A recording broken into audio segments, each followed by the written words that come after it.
This is the Old Musician's Blog, number 46.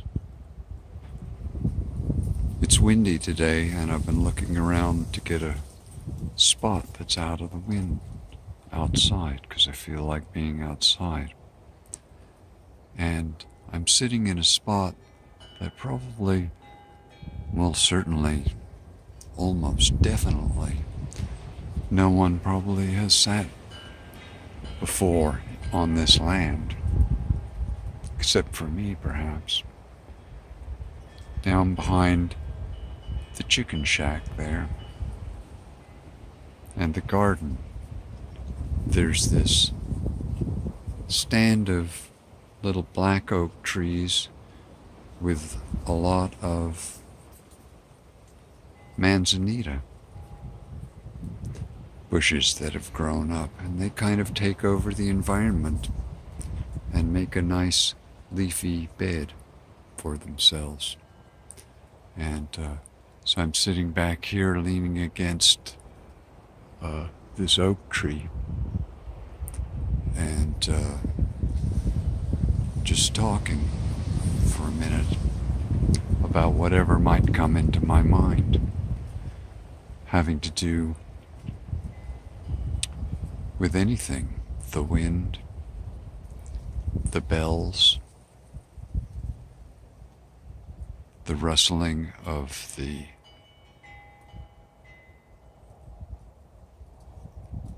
manzanita bushes when the wind comes up. There's much to say about the wind, especially when you're, well, one thing is that there's always a worrisome for the property owner when the wind comes up. You hope it'll be kind and that everything's strong enough to withstand its forces, but you don't really know that for sure. Usually, or often, the wind comes with a storm. And sometimes in these days of April,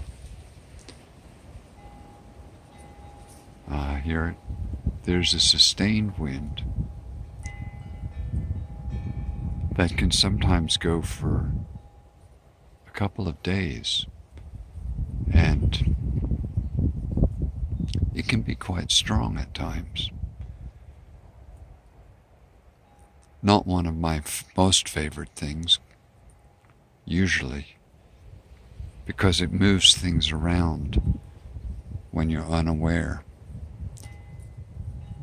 And it seems like the things can take on a life of their own,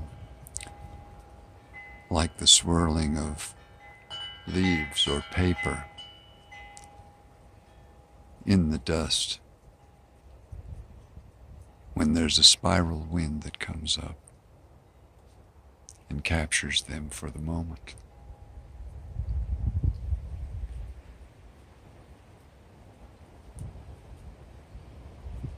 I've often had places in nature that I like to sit.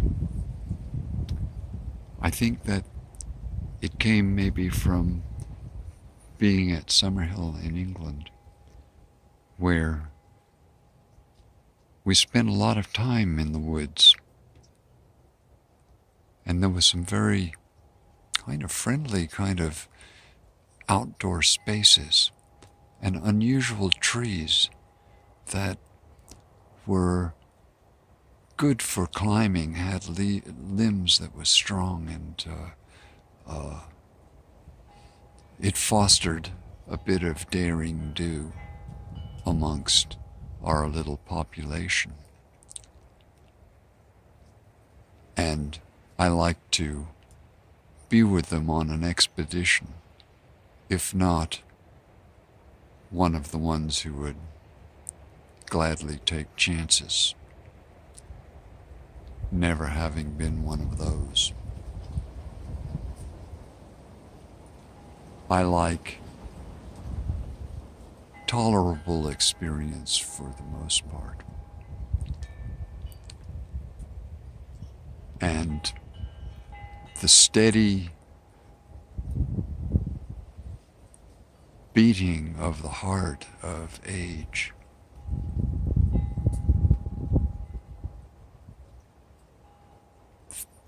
the future is uncertain. The past is set. This is what we're taught.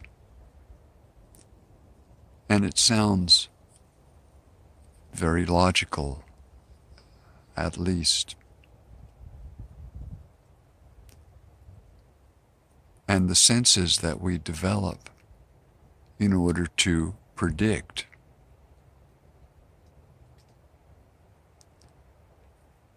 do they have a creationist,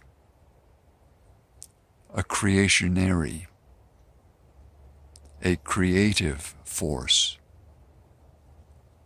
that shapes the energy around the things that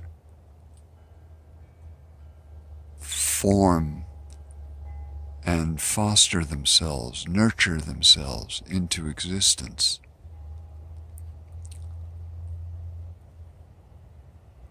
The sun is a starfire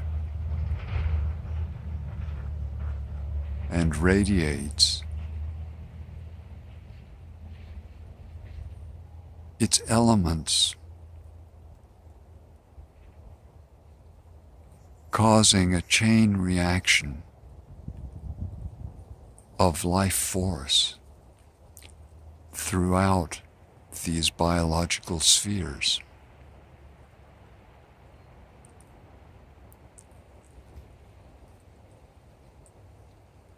The sun radiates blue skies.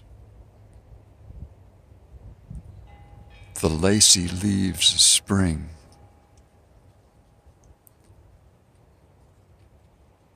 The dollar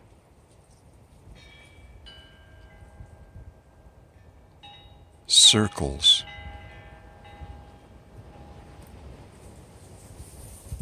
of these green things that form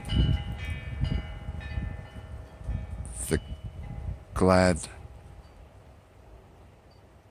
sad, tragic life of living things upon the earth's structure.